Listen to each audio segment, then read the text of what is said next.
I live in a house of rules. I should explain. I moved here 3 months ago, flat number 27. The flat was a repossession. I never met the previous owner and to date know him only from the post I received in his name. I could make up stories of him vanishing or his scream being heard in the darkness one night. I can make exaggerated claims about all this, but this is not a work of fiction nor is it written to entertain. I had just got a new job, a promotion I had waited years for. This was meant to be the next step to greater things, but I needed to move quickly to save on the long drive each day. When I found this place, I was overjoyed. It was well located, within my price range, and, apart from being extremely run down and dirty, had so much potential. It's a duplex apartment, with a guest room and a spare bathroom on the ground floor, and a dressing room and several storage rooms on the top floor. The purchase was a complicated one, due in part to the poor record keeping and lots of deeds and plans of the house. What should have taken a month from start to finish took 4 times as long. Because of the length of the time, I took several viewings and each time was amazed by the windows and cupboards that I could not recall from previous visits. Rooms seemed bigger and lighter, more inviting. Even the estate agent was baffled that her property listing documents were constantly wrong. The neighbors in the block of flats are a strange lot. They don't talk, they keep to routines you can set a clock by. When I first moved in, I tried to invite them to a housewarming. So desperate was I to meet new people. Not one of them came. They get in at the same time every day and never leave the house. I never hear them moving around at night. One of them, a nervous man from upstairs who constantly fidgets and glances around, apologized afterward. He explained his lack of attendance was simply that he wasn't allowed to. At the time, I presumed he meant his wife, but now I'm not so certain, as he was the only one I had got to know since the move. I did my best to become friendly and even felt like I was making headway. Then I made the mistake about asking them about the previous owner, to which he made an awkward and short response before making his excuses. I have not seen or heard from him since. The rules, as I came to understand them, became apparent over time. The first was sleeping only in my bedroom. I only slept once in the lounge on purpose, dozing on the sofa, until I woke up to my arm trapped between the sofa and the wall. A wall that was several feet away from the sofa when I closed my eyes a few hours earlier. I was overcome with a feeling, a very familiar feeling, that I was somewhere I shouldn't be. This feeling wouldn't leave me until I hurriedly stumbled up to my bed, where I only felt truly safe when I hid under the blankets like a scared child. I only fell asleep once more in the lounge after that, by accident. I was woken once again with the feeling that I should leave, that it would be unsafe to stay and that I should not be there. This time, however, a sweater I had left across the room on a radiator was tied around my neck and pulled tightly enough to leave a striking mark on my throat. The rule of sleeping only in my bedroom stands alongside others, countless others. I learned that I should clean up my dishes immediately when I stepped out of the kitchen after depositing my plate and sat down on a safety pin that was jutting out of the back of the sofa. I learned not to take too long showers when the water suddenly turns scaling hot and remains so, no matter how much I desperately tried to turn it off. And then was inexplicably normal temperature when I tried it moments after. I learned that I must hoover and keep the place tidy, that I must not waste electricity, and that no matter what noises I hear at night, I should never, ever explore. Another rule is that guests are not welcome. The last time I had a guest, it was a friend who invited themselves by making arguments to come and see me until I relented. How could I not? Despite my concerns that I could not air down for the weekend, I spent the entire time terrified for their safety and pretty much drove them away with my strange behavior accordingly. But there were no events. Such things made me bold and I began to relax. I stayed awake until late, played music at night, and did whatever I wanted. Even going so far as feeling like I had triumphed as the house remained meekly quiet. It was almost immediately after they left that I first noticed a headache and nausea, which got worse and worse as the ghastly continued. I only just made it out before I succumbed. I have so many things I could tell you example after example. I don't know where to begin. I need you to look past your skepticism and see that this is real. But this is more than a coincidence.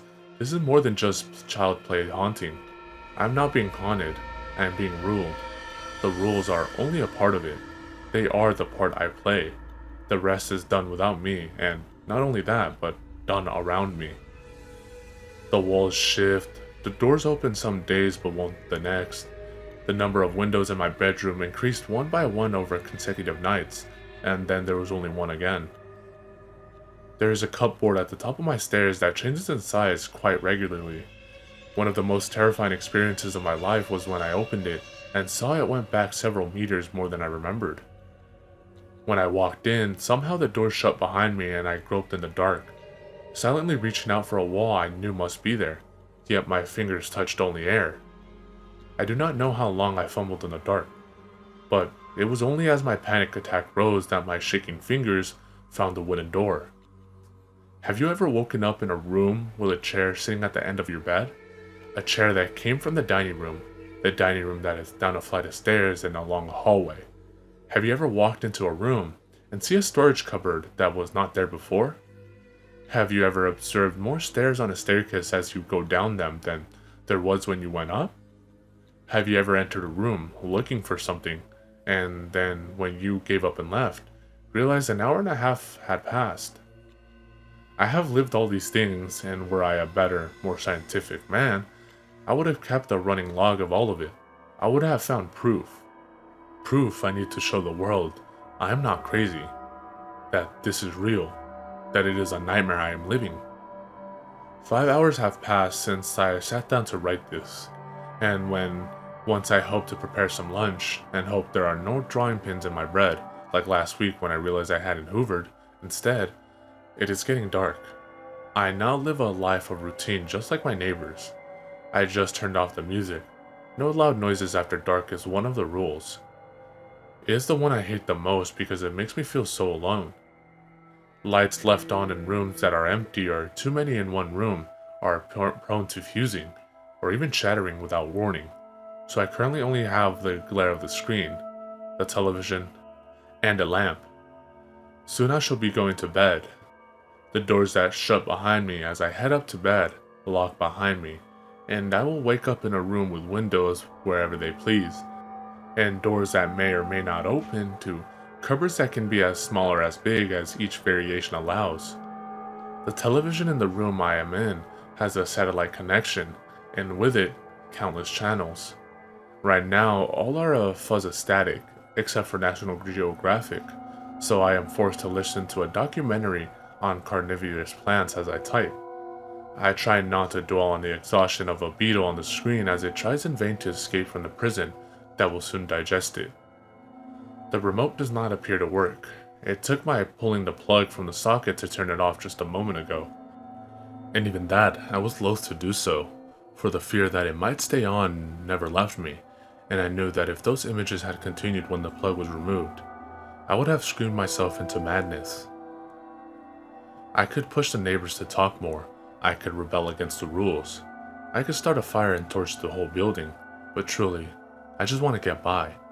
I get the feeling that up until now, I have simply been coached like a dog to do what is required of me.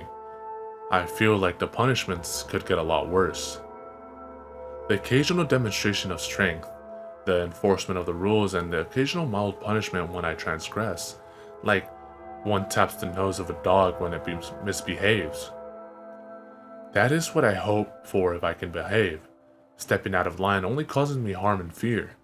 It is only out of fear and reference to my own human dignity that I do not explain here what happens when the house feels it really needs to punish me. Needless to say, the scar will be with me for the rest of my life. Which brings us here. I cannot go on. I took the decision to write this with the remaining fight I still have in me, to at least ask for help. I cannot do it over the phone, I cannot write a letter. My only hope is to write it into a story inconspicuously and without the details that might draw attention to the content. All I can hope is that someone sees enough to spot my cry for help, that they find a way to contact me where I can get the lifeline I need to escape. I cannot ask directly, it is too risky. Besides, Any form of open rebellion has been snuffed out of me with pain, suffering, and terror. I fear for my safety, for my punishment for breaking the rules. I am surprised that it is being allowed to get even this far. In over 1,000 words I have written, there hasn't been a power cutter computer error that has lost everything. Perhaps there's still hope. But the truth is, I'm scared. Scared of what touched my face in my sleep the night before last, after I accidentally left the tap running, clutching firmly the bruises on my cheek that still remain. I am scared of what left a pair of scissors in my slippers, of what power moves wooden doors and plaster walls seemingly at a whim. Most of all, I am scared that by writing this, I may wake up in a tiny room with no doors or windows, a room that grows smaller every time I blink.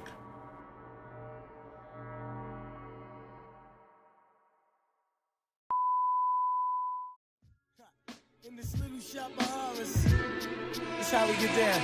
Yeah, enter, the project's on the prairie, scary. Greet you at the gate with Bloody Marys. Blood, a rail full of blood.